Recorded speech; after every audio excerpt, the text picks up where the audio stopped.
ஸ்ரீமதே ராமானுஜாய நமஹ. நாம் இந்த பதிவில் பார்க்க இருப்பது பெரியாழ்வார் திருமொழி 3ஆம் பத்து 8ஆம் திருமொழி. பாசுரம் படிக்க படிக்க உங்களுக்கு புரியும் எப்படி இருக்குன்னு.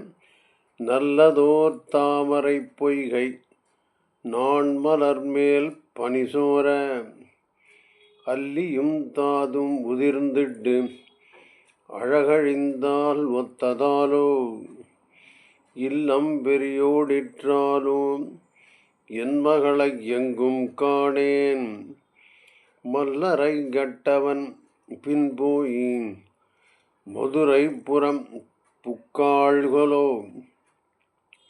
நல்லதோர் தாமரை பொய்கை நான் மலர் மேல் பனிசோர அல்லியும் தாதும் உதிர்ந்திட்டு அழகு அழிந்தால் ஒத்ததாலோ இல்லம் பெரியோடிற்றாலோ என் மகளை எங்கும் காணேன் மல்லரை கட்டவன் பின்போய் மதுரைப்புறம் புக்காள்களோ. பொண்ணை வீட்டில் பார்க்கல, அந்த அம்மா அப்பா சொல்கிறேன்னு புரிஞ்சுக்கலாம். கொள்ள காணும். அவன் இந்த மல்லரை கட்டவனான அந்த கண்ணனோட சேர்ந்து மதுரை புறம் புக்காள்களும், மதுரை புறம்னு போட்டிருக்கு. மதுரை புறம்னா மதுரை ஊரே, புறம்னா அந்த அந்த அவுட்ஸ்கர்ட்ஸ் ஆஃப் மதுரை, வடமதுரைக்கு அவுட்ஸ்கர்ட்ஸ்னால் புரியுறது நமக்கு சுலபமாக. அங்கே போயிட்டாலோ என்னுடைய பொண்ணுன்னு சொன்னேன். அது எப்படி இருக்குது? தாமரை பொய்கை நான் மலர், ஒரு தாமரை பொய்கை, அன்றைக்கி கலந்த பூ, அதில் பனி விழருது. அதனால் என்ன ஆகுது?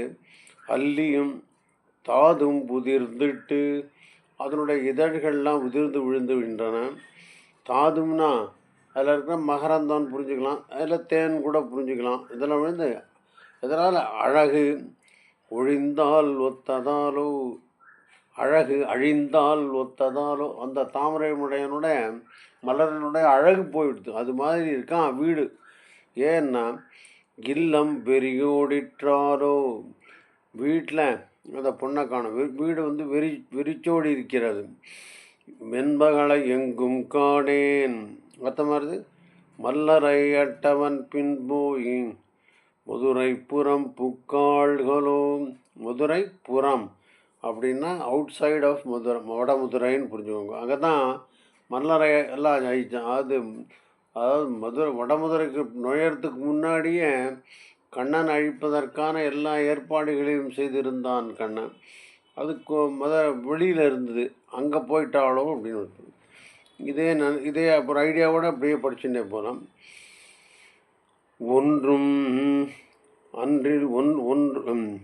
ஒன்றும் அறிவொன்றில்லாத ஒருவரை கோபாலர் தங்கள் கன்றுகால் மாறு போல கண்ணி இருந்தாளை கொண்டு நன்றும் கிரி செய்து போனான் நாராயணன் செய்த தீமை என்றும் யமர்கள் குடிக்கு ஓர் ஏச்சி சொல்லாயிடுங்களோ. ஒன்றும் அறிவொன்றில்லாத உருவரை கோபாலர் தங்கள், இந்த உருவரைன்னு அர்த்தம். பார்ப்போம். இந்த பாசுரத்துக்கு கொஞ்சம் பதவரை பார்ப்போம். ஒன்றும் அறிவில்லாத உருவரை கோபாலர் தங்கள். ஒன்றும் அறிவில்லாத அப்படின்னா பொருந்திய ஞானம் சிறிதும் இல்லாதவர்களும், உருவு அரை ரூபஹீனர்களுமான, அரை உருவம் இருக்கும் போல இருக்குது, டார்ஃபு போல இருக்குது அப்படின்னு புரிஞ்சுக்கலாம். உருவஹீனர்களுமான கோபாலர் தங்கள் இளையவரானவர்கள் ஒன்றுகால் மற்றும் மாறு போல, ஒன்றுகால் மாறுமா போல அப்படின்னா கண்களுக்கு அழகிய கன்றுகளை உடையவர்கள் அறியாமல் களவிலே கொண்டு போவது போல கன்று கால் மாறுமா போலேன்னா கன்று காணாமல் போவது போல கன்னி இருந்தாளை கன்னி பருவத்தாய் எனக்கு அடங்கியிருந்த பெண்ணை நன்றும் கிரி செய்து, கிரினா நல்ல உபாயங்களை செய்து, நல்ல என்ன சொல்கிறது, சதி செய்துன்னு கூட புரிஞ்சுக்கலாம். கிரிசனை ஏமாற்றி கிரி செய்து கொண்டு போனான் நாராயணன். அர்த்தம் செய்த தீமை, இந்த தீம்பானது, இந்த தீங்கானது யமர்கள் குடிக்கு எங்கள் குலத்துக்கு என்றும் ஓர் ஏச்சு ஏச்சு ஆகிடும் கொலோ, இந்த எங்களுடைய குலத்திற்கு ஒரு பழியாக போய்விடுவோம் அப்படின்னு அம்மா வருத்தப்படுறான்னு புரிஞ்சுக்கலாம். இப்போ பாசனம் படித்தா நல்லா புரியும் உங்களுக்கு. ஒன்றும் ஒன்றும் அறிவொன்றுமில்லாத உருவரை அரை உருவம்னு புரிஞ்சுக்கலாம். உருவரை கோபாலர் தங்கள் கன்று கால் மாறுமா போல, கன்று காணாமல் போவது போல கண்டு இருந்தாளை கொண்டு நன்றும் கிரி செய்து நல்ல சதி செய்து செய்து போனான் நாராயணன். செய்த தீமை கொண்டு போனான் நாராயணன். நன்றும் கிரி செய்து ரொம்ப சதி செய்து அவன் செய்த தீமை என்றும் யமர்கள் குடிக்கு ஓர் ஏச்சு ஏச்சு சொல்லாகிடுங்களோ, இது ஒரு பழிச்சொல்லாக என்னுடைய குலத்துக்கு ஆகிவிடுமோ. அப்புறம் முடியும். குமரி மணம் செய்து கொண்டு கோபலம் செய்து இல்லத்திருத்தி தமரும் பிறரும் அறிய தாமோதரர்க்கு என்று சாற்றி அமரர் பதிப்புடை தேவி அரசாணியை வழிபட்டு துமிலம் கெழ பறை கொட்டி தோரணங்கட்டுங்களோ. குழந்தைய கூட்டின்னு போயிட்டா, அந்த பொண்ணு போயிட்டு பெருமானோட அங்கே என்ன யசோதை பண்ணுவாளோ இல்லைங்க ஆயர்கள் என்ன செய்வார்கள்னு கற்பனை பண்ணிக்கிறான் அம்மா. குமரி மணம் செய்து கொண்டு கோலம் செய்து இல்லத்திருத்து, பெண்ணுக்கு மாட்டு பொண்ணுக்கு நல்லா அழகெல்லாம் இல்லத்திருத்து தமரும் பிறர் தன்னுடைய சொந்தக்காரர்களும் தோழர்களும் அறிய தாமோதரர்க்கு என்று சாற்றி, இவன் தாமோதரனுடைய மனைவி என்று சொல்லி அறிவித்து அமரர்பதி உடை தேவி, அமரர்பதியான இந்திரனுடைய தேவியான அரசாணியை வழிபட்டு, அரசாணி அப்படிங்கிற அந்த இந்திரனுடைய மனைவியை வழிபட்டு துமிலம்னா பறைகள், பறைன்னா இந்த மத்தளங்கள், துமிலம் கிழப்பறை கொட்டி தோரணம் நாட்டிடுங்கோலோ. பொண்ணு கல்யாணமே ஆயிடுத்துங்கிற மாதிரி கற்பனை பண்ணிக்கிறான் அம்மா. படிக்கலாம். குமரி மணம் செய்து கொண்டு கோலம் செய்து இல்லத்திருத்தி தமரும் பிறரும் அறிய தாமோதரர்க்கு என்று சாற்றி அமரர் பதியுடை தேவி அரசாணியை வழிபட்டு துமிலம் கிழப்பறை கொட்டி தோரணம் நாட்டிடுங்கொலோ. அப்படியாது. திருமகள் தன்னை உடையேன் உலகம் நிறைந்த புகழாள் திருமகள் போல வளர்த்தேன் செங்கல் மால்தான் கொண்டு போனான் பெருமகளாய் குடிவாழ்ந்து பெரும்பிள்ளை பெற்ற அசோதை மருமகளை கண்டு உகந்து மணாட்டுப்புறம் செய்யுங்களோ. உங்களுக்கு அர்த்தமாகுது நினைக்கிறேன். இப்போ ஒரு மகள் தன்னை உடையேன், எனக்கு ஒரே ஒரு பெண்ணு தான், உலகம் நிறைந்த புகழால் இந்த உலகமே அறியும்படியாக திருமகள் போல வளர்த்தேன், லக்ஷ்மி பிராட்டியைப் போலவே அந்த பெண்ணை வளர்த்தேன், செங்கண்மால் தான் கொண்டு போனான். அர்த்தமானது. பெருமகளாய் குடி வாழ்ந்து பெரும்பிள்ளை பெற்ற அசோதை, பெரிய நல்ல குடியில் பிறந்தவள் அசோதை. அதுக்கப்புறம் அவளுக்கு பிறந்த பிள்ளையோ இருக்கானே, அவனும் பெரிய புகழை உடையவன், பெரும்பிள்ளை. யசோதை மருமகளை கண்டு உகந்து, தன்னுடைய மருமகளை பார்த்து சந்தோஷப்பட்டு, மாட்டுப்பெண்ணை பார்த்து சந்தோஷப்பட்டு மணாட்டு புறம் செய்யுங்களோ. நாட்டுப்புறம்னா வேற ஒன்றும் இல்லை, புதுசாக வந்த அந்த மாட்டு பொண்ணுக்கு திருமணம் சம்பந்தமாக என்னென்ன செய்ய வேண்டுமோ சடங்குகள் அதையெல்லாம் செய்வாளோ யசோதை அப்படின்னு அம்மா வருத்தப்படுறார். படிக்கலாம்.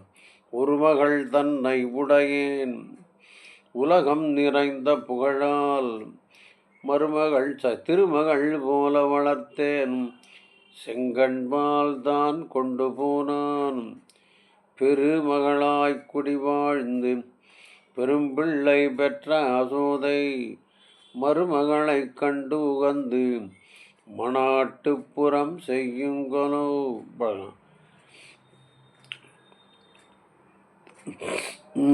தம்மாமன் நந்த கோபாலன் தழிக்கொண்டு என் மகளை தழிக்கொண்டு என் மகள் தன்னை செம்மாந்திரே என்ன சொல்லி செங்கையற்கண்ணும் செவ்வாயும் கொம்மை முலையும் கிடையும் குழும்பனை தோள்களும் கண்டிட்டு இம்மகளை பெற்றதாயார் இனி தரியாறு என்றுங்களோ. மாமனார் என்ன பண்ணோன்னு சொல்றார். தம்மா பன்னந்த கோபாலன் என் மகள் தன்னை தழி கொண்டு என் மகனை அணைத்து கொண்டு சொல்றார். செம்மாந்திரே என்று செம்மையாக வாழ் என்று சொல்லி அவர் சொல்லிட்டு செழுங்கயற்கண்ணும் கண்ணை பார்ப்பாராம் அவர். செவ்வாயும் வாயை பார்க்குறார். கொம்மை முலையும்னா அவருடைய மார்பகத்தையும் பார்த்து இடையும் கொழும்பனை தோள்களும் அழகிய தோள்களையும் கண்டிட்டு பார்த்துட்டு சொல்லுவானா. இப்படி என்ன சொல்லுவார் நந்தகோபாலன். இம்மகளை பெற்றதாயார் இந்த பெண்ணை பெற்ற அம்மா இனி தரியார் இந்த பெண்ணை பிரிந்து தாங்க மாட்டார் தரிக்க மாட்டார் என்றுங்களோ. இதான் அர்த்தம். பாசுரம் இப்படிதான். தம்மாமன் நந்த கோபாலன் தழி கொண்டு என் மகள் தன்னை செம்மாந்திரே என்று சொல்லி செழுங்கயற்கண்ணும் செவ்வாயும் கொம்மை முலையும் கிடையும் கொழும்பனை தோளையும் தோள்களும் கண்டிட்டு இம்மகளை பெற்றதாயார் இனி தரியார் என்றுங்களோ. தரியா இந்த அம்மா தாங்க மாட்டா இந்த பெண்ணை பிரிந்து என்று சொல்லுவாரோ அப்படின்னு சொல்ற. வேடர் மரக்குலம் போல வேண்டிற்றை செய்து என் மகளை கூடிய கூட்டமேயாக கொண்டு குடி வாழுங்களோ. நாடும் நகரும் அறிய நல்லதோர் கண்ணாலம் செய்து சாடிரப்பாய்ந்த பெருமான் தக்கவா கை பற்றுங்களோ. வேடர் மரக்குலம் போல வேண்டிற்றை செய்து என் மகளை கூடிய கூட்டமேயாக கொண்டு குடி வாழுங்களோ. வேற ஒன்றும் இல்லை. இந்த காலத்தில் லிவிங் டுகெதர்னு சொல்கிறோம் பாருங்க, கல்யாணம் பண்ணிக்காமல். அந்த மாதிரி அந்த மரவர் குலம் அப்படி பண்ணுமா.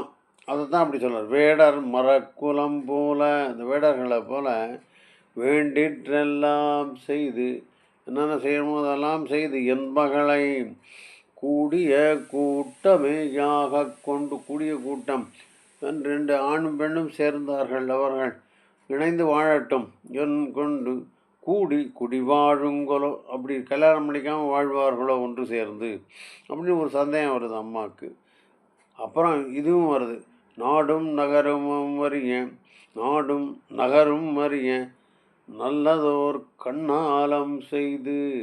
எல்லாருக்கும் தெரியும்படியா ஊரும் உலகம், நாடும் ஊரும் உலகம்னே புரிஞ்சுவாங்க, தெரியும்படியாக அந்த பெண்ணுக்கு கல்யாணம் செய்துட்டு சாடிரப்பா இந்த பெருமான் சகடாசுரத்தை உதைத்த அந்த பெருமான் அந்த கண்ண பெருமான் தக்கவா முறைப்படி கைப்பற்றும்னா பாணிகிரகணம் செய்து கொள்வானோ. அதான் கல்யாணம் அப்படின்னு அம்மா பேசுகிறேன். பார்க்கலாமா. வேடர் மரக்குலம் போல வேண்டிற்றெல்லாம் செய்து என் மகளை கூடிய கூட்டமேயாக கொண்டு குடி வாழுங்களோ. நாடும் நகரும் அறிய நல்லதோர் கண்ணாலம் செய்து சாடிரப்பா இந்த பெருமான் தக்கவா கைப்பற்றுங்களோ. அண்டத்து அமரர் பெருமான் ஆழியான்கின்று என் மகளை பண்ட பழிப்புகள் சொல்லி பரிசு இர ஆண்டிடுங்கொலோ கொண்டு குடிவாழ்க்கை வாய்ந்து கோவலப்பட்டம் கவித்து பண்டை பண்டை மணாட்டியர் முன்மே பாதுகாவல் வைக்குங்களோ. இன்னும் கற்பனை பெருசாக போயிட்டே இருக்கு. அண்டத்து அமரர் பெருமான் தேவதேவன் ஆழியான் சக்கராயுதத்தை உடைய இன்று என் மகளை பண்டப்பழிப்புகள் சொல்லி இந்த கல்யாணம் பண்ணி கொடுத்தப்புறம் மாப்பிள்ளை சாதாரணமாக பொண்ணுக்கிட்டேன் உங்கள் காலத்தில் இது பண்ணலை, உங்கள் அப்பா என்ன அவமரியாதையாக நடத்தினார், இதை பண்ணுறாருனார், அதை பண்ணலை அப்படின்னு அந்த பண்டப்பழிப்புகள் சொல்லி பரிசு அற அப்படின்னா அந்த பெண்ணுடைய இயற்கை சுபாவமெல்லாம் போக முடியாது. ரொம்ப குதூகலமான பெண் அவளுடைய அந்த இயற்கை தன்மையெல்லாம் பரிசு அற ஆண்டிடுங்கோலும் இவ்வாறாக அந்த பெண்ணை ஆழ்வானோ அப்படின்னு வருத்தப்படுறார், அப்படி சந்தேகப்படுறவன். கொண்டு குடி வாழ்க்கை வாழ்ந்து கோவலப்பட்டம் அழித்து நன்றாக வாழ்ந்து அந்த பெண்ணுக்கு கோவலப்பட்டம், ஆமாம் எங்களுடைய குலத்தை வந்து சேர்ந்த மணப்பெண் அப்படின்னு அவளுக்கு பட்டம் கவித்து பண்டை மணாட்டிமார் முன்னே, பண்டை மணாட்டியார்னா அவன் ஏற்கனவே கல்யாணம் செய்து கொண்ட பட்ட மகிழ்ச்சிகள் முன்னே பாதுகாவல் வைக்குங்களே, இந்த வைக்குங்கோலோ இந்த பெண்ணை அவள்கிட்ட ஒப்படைச்சு பத்திரமா பார்த்துக்குங்கோ அப்படின்னு சொல்லிட்டு, அதுவும் பரிசு அறை தான்.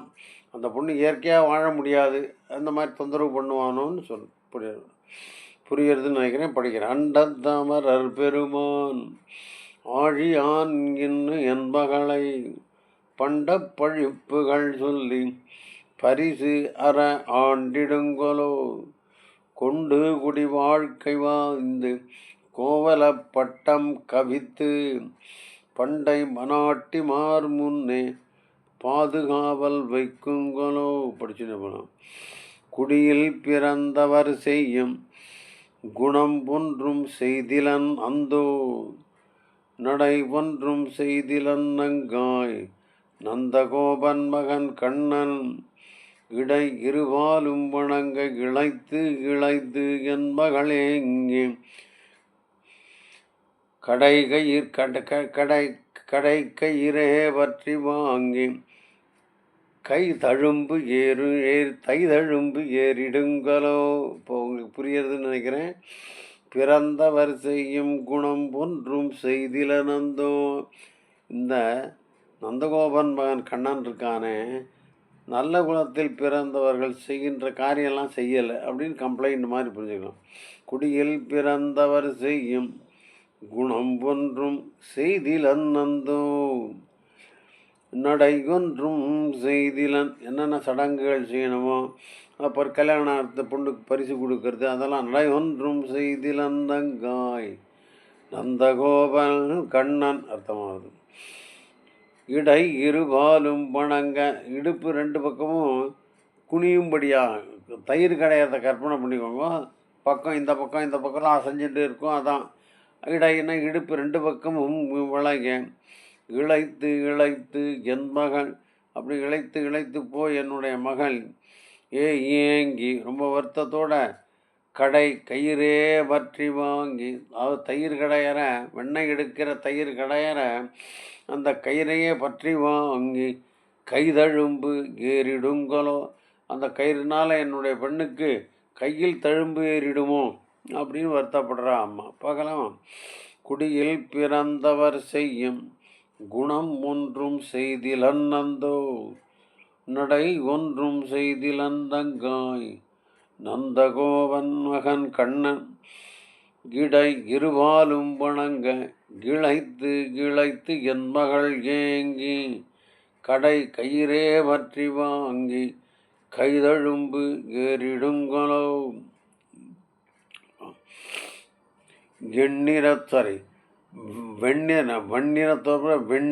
வெண்ணிறத்தோய் தயிர் தன்னை வெள்வரை பின் முன்கெழுந்து கண்ணுறங்காதே இருந்து கடையவும் தான் வல்லல்களோ சரி ஒன்னிறத்தாமரை செங்கண் உலகளந்தான் என் மகளை பண்ணறையா பண்ணி கொண்டு பரிசு அற ஆண்டிடுங்கொலோ வெண்ணிறத்தோய் தயிர் தன்னை வெண்ணிறமாக தோய்ந்திருக்கிற தயிரை வெள்வரைப்பின் முன் எழுந்து வெள்வரைப்பின்னா விடிகாத்தால் சூரியன் வெளியில் வர்றதுக்கு முன்னாடி எழுந்து தூங்காதே கண்ணுறங்காதே இருந்து கடையவும் தான் கடையும் தான் வள்ளல்களும் என் பொண்ணுக்கு இது மாதிரி விடிகாத்தால் எழுந்து தயிரை கடைஞ்சின்னு தரைய சாமர்த்தியம் வள்ளல்களும்னா அவளுக்கு சாமர்த்தியம் இருக்கும் அப்படின்னு அம்மா சந்தேகப்படுறாள். ஒன்னிறந்த தாமரை செங்கண் ஒன்னிறந்தன்னா ஒளி வீசுகின்ற மலர் தாமரை போன்ற கண்களை உடைய அந்த உலகளந்தான் என் மகளை திருவிக்கிரமன் என் மகளை பண்ணறையா பணி கொண்டு பண்ணறையான அறையில் பூட்டி வச்சு அப்படின்னு புரிஞ்சுக்கலாம். அங்கங்கே போகாமல் பண்ணி பூட்டி பரிசு அறை அவளுடைய இயற்கை சொலபாவம் எல்லாம் அழியும்படியாக ஆண்டிடுங்கொலோ படிக்கலாம். வெண்ணிறத்தோய் தயிர் தன்னை வெள்வரைப்பின் முன்கெழுந்து கண்ணுறங்காதே இருந்து கடையவும் தான் வள்ளல்களோ ஒன்னிறத்தாமரை செங்கண் உலகளந்தான் என் மகளை பண்ணறையா பணி கொண்டு பண்ணறையானா கூட்டு வேலை வாங்கின்னு கூட புரிஞ்சுக்கலாம். பணி கொண்டு பரிசு அற ஆண்டிடுங்கொலோ மாயவன் பின் வழி சென்று வழியிடை மாற்றங்கள் கேட்டு ஆயர்கள்